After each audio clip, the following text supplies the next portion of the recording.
She's simply delightful. Comedy is quite difficult. Charming woman. It's amazing how he ever let her slip away from him. You have to be able to have fun and portray that sense of fun to the audience watching you. Bye, Vicky. Watch out for snakes. Oh, get that thing away from me! Oh! Oh! What is this? You give your sister her half of this. I am the woman you love to hate.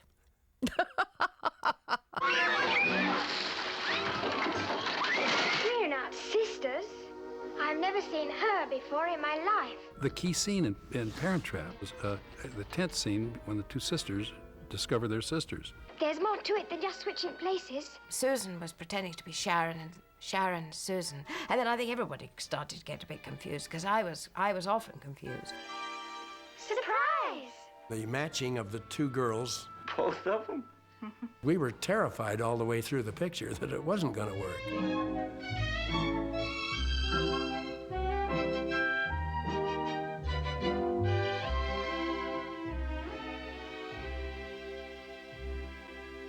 I meet people all the time and have letters all the time, still to this day, from people who say that The Parent Trap was a very important film for them. It was a very significant film in their life, that they found it a really empowering movie because the children, you know, take charge of the situation. We're in trouble. I'll have to bring Mother out here immediately. And bring it to a very satisfactory conclusion.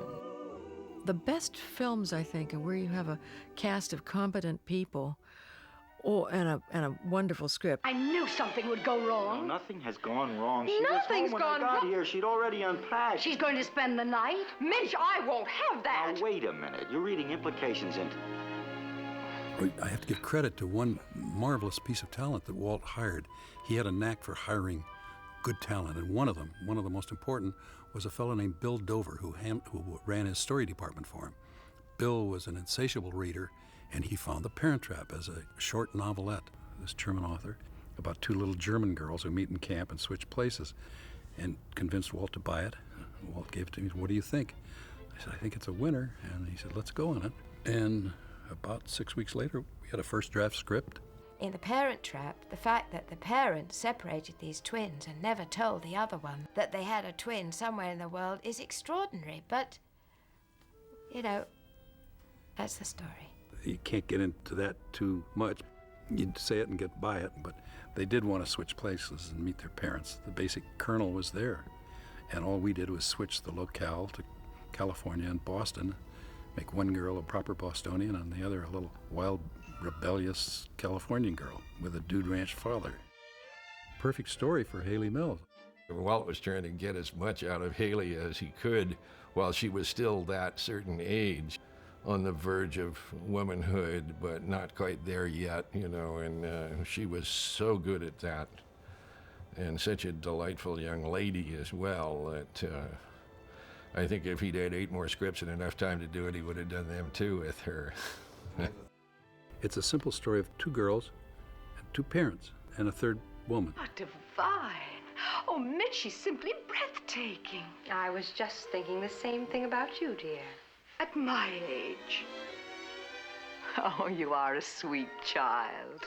My love for David Swift started the day I read his script. I was in New York when my agent called to say there had been a request from the Disney studios for me to do a movie. And I said, naturally, send me the script. So he sent me the script, and it was wonderful. And then he's so wonderful as a director. Kind, good, strict, listens, contradicts, and gives you great confidence in yourself. So that's David Swift. Sometimes a writer gets words a little too tricky and they have to untwist them, and I don't mind doing that on a set if a line can be rewritten simpler. I also tell the actors, if they can give this emotion without dialogue, please do so, because that's what this is all about. It's a camera that photographs the workings in your head, and we'll see it in your eyes. There you are. Now, did you two get to know each other?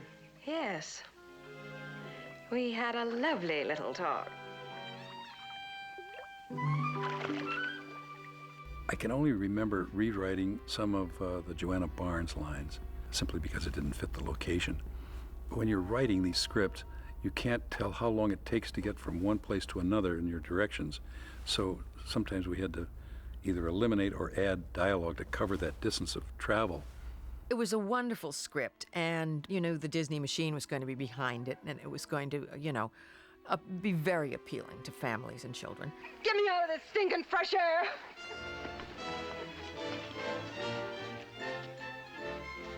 I had no idea how to shoot twins when I came on this show. Where you'd have the two Hayleys speaking to one another. They would shoot that in a combination of ways. They would do it through the sodium traveling matte process, they could do it through split screen, or they could do it as a series of over-the-shoulders. Are you thinking what I'm thinking? Ub Iwerks, who animated Mickey Mouse, came back to have quite another career as our resident technical genius. Ub had discovered this process called sodium vapor. Today we call it either blue screen or green screen, and we do the same thing with it. It was very experimental, and it was very exciting, I'm sure, for the time. We shot some, and then they went back to just shooting regular scenes for a week while we put this first deal together to see how it was going to work. So we sat there, fingers crossed and nervous, but the first ones just worked exactly as planned. Can you imagine what it must have been like to get these results back and see such an effect created for the very first time? What did we do? Traveling mats and the split screens were probably doubled or tripled as a result of the first day they saw them put together. And they decided the picture was going to really be super. It was just delightful. When you're doing something with split screens, so much of it is mechanics. When Ub came on the set, everybody looked at him as sort of the technical guru, and the directors relied heavily on Ub's skills to achieve the best results. Today, everything is done digitally, whereas back then it was all photochemical mats, and it was a very much more tangible process and difficult to achieve. It really took a visionary like Ub Iwerks to be able to see what the final result was going to be. What are you saying? The traveling matte process was an amazing revolution. When he came out with that, Disney was ahead of the game from any other studio in the industry at that time. They were doing things nobody else was doing. You could shoot an actor in the foreground, you could shoot a background, completely different location. The day that we go for our walk in the park in Boston, we didn't actually go to a park in Boston, we were in the studios. And our walk was actually on a kind of treadmill. As I wouldn't remember it. I remember. And she had to walk on the treadmill and burst into song. Now, I thought that was a very difficult thing to do. What he did is laying the groundwork for much of the work that Pixar does today and other computer graphic companies. There were several scenes where we were able to use this stand-in. We would alternate positions at different times. Whenever there's two, it's Hayley. Is it cold in here? I'm hot.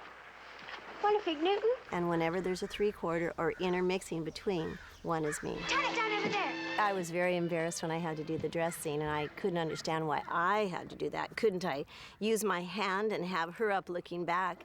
Well, she can't be down here with her face and be up there, so I was that twin that was standing with her back to the rail, and she cut out and let my little bottom and my legs show. But I got to get even because then she had to walk into the dance floor and do the dancing. Our privacy was protected, and it almost was like diapers. We were so well padded. I made certain of that. I had about 10 pairs of underpants on. And then they start fighting together. Well, that was mayhem that day. It was glorious mayhem. And I played one part in the fight, played Susan first in the fight, and then Sharon, or was it the other way around? I can't quite remember now, but we rolled around and anything went. You could pick up a large piece of cake and throw it at somebody with impunity. And at one point, David said, well, pick up this. It was like a sort of custard pie in a plate, but it was just a lot of sort of foam. Picked it up and rammed it happily into Susan Henning's face, you know. Oh, that was a good job. And they say, all right, all change. Then, of course, I had to go on and change my clothes and then be Susan and get the pie pushed in my own face, which was a very interesting bit of instant karma. I've never forgotten that. They had dabs of cake and ice cream all over my face, but you can still see she has these beautiful, big, round, piercing blue eyes, and I have more of a pale gray eyes. And if you look carefully, that's a good time to see the difference of us face front.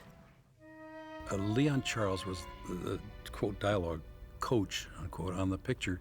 Leon was a good help. He got their lines so they weren't afraid of the lines. And he rehearsed scenes with the children. He never superimposed any directorial comments, but he just rehearsed the actors in their parts, which was a great help because they got to bounce back and forth. And then I would get them ready to go to rehearse, and I'd say, I want you to forget everything that you had, forget all the cues, forget what other actors said to you at all. We're changing the whole story around. And that would shock them. And then I'd say, no, we're not changing the story, but I want you to forget what happened. And then we'd start fresh. They'd cleanse their minds, and we'd start again. I said, you've never heard this dialogue before. This is the first time you're hearing it. And that alerted them, and their eyes opened up, and then they do the scene properly. In my memory of any particular director I've ever had, it was David at the top. First he would set the stage of what he was expecting. Stay here, do, not how to do something, but what the parameters. They were so firm that you were so at ease knowing you knew what he wanted and you could give it to him. He allowed your creative, artistic character to come out. So we were able to be ourselves, and yet in a very definite circumstance. The key scene in Parent Trap is the scene between the two girls in the tent when they're sent to the tent for punishment, and they discover they're sisters. Don't you find it peculiar that we both look so much alike and have the same birthday? It's just one of those things, isn't it? She was the right one to dig for that secret. Will you come inside a minute, please? It wouldn't have worked the other way for the California girl to do it. If they don't get the emotional impact of that scene, you're dead in the water for the rest of the film because nobody will care. And Hayley just did it to perfection. It's my mother.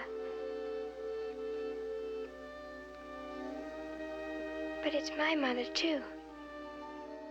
Everything I wanted out of that scene, she came through with beautifully, with very little coaching. Lunch. You go. I'm not hungry. She had you on the verge of tears at that point. So you really cared about them and seeing their parents, and you believed all of that. Golly. Sisters. Yep, that little child was a marvel. The confusion between Sharon playing Susan and Susan playing Sharon arose with the accent. It got a little bit confusing when Susan's Boston so-called accent slipped and Sharon's American so-called accent slipped. My very own father. Own father? Father. Father. She was assuming an accent anyway. What wasn't acceptable, of course, is when Susan's American accent slipped, because she was American. But hopefully those little slip-ups were acceptable and understandable. In fact, I think there was one scene where I wasn't sure who I was supposed to be, and that's the scene coming down the stairs when they're both dressed identically, and they try to fool Mum and Dad, but they don't know, and I don't think we knew who we were. I don't know who we were. Sharon, go right upstairs and put your suit on now. Go on. Are you sure she's Sharon? Of course she is. Aren't you? The Sherman Brothers came up with a perfect song for The Parent Trap. We had the dinner staged. That was part of the script, but we didn't have the entertainment staged. There was no number. I was shooting.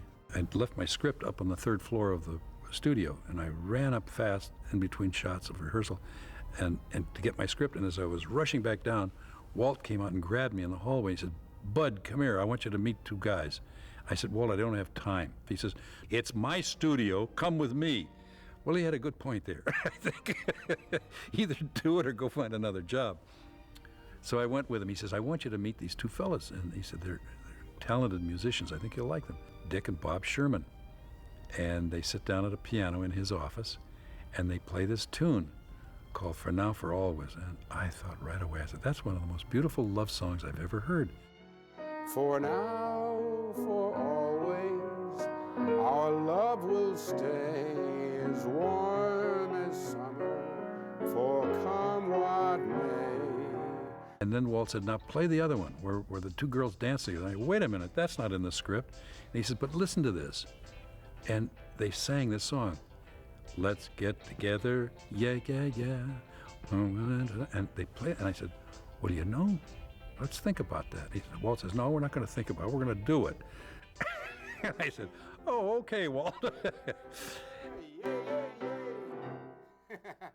That was the first intimation I had that we were going to do a musical number. Yeah, yeah, yeah was before the Beatles. Yeah, that was before we said, let's get together, yeah, yeah, yeah. And they said, she loves you, yeah, yeah, yeah. It was not quite the same.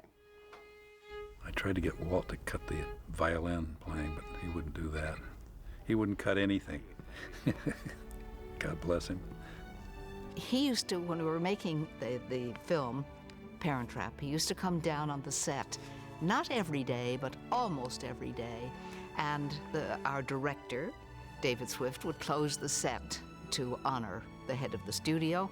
And Disney would tell us how wonderful the Rushes were and how pleased he was and how we were all so wonderful and the photography was wonderful and we were all very thrilled, and we'd stand there with our mouths open and listen to him, and then he'd say goodbye, and we'd open up the set again and go back to work. When Walt Disney walked out of the set here, and all the crew and everybody, craft services and everybody saying, hi, Uncle Walt, I thought, isn't that the nicest thing? Isn't that darling? I mean, these people are crazy about the man. We'd sit and he'd tell us stories, or we were just part of a family. You know, the whole cast was incredible. It really, really was. And of course, then we had a director, David Swift, and nobody was better than him. You don't need a director for this kind of a cast. He was wonderful and a fine, fine writer. He wrote a magnificent script, and it was a compliment to all of us to perform his work. And it's amazing how popular that movie really is.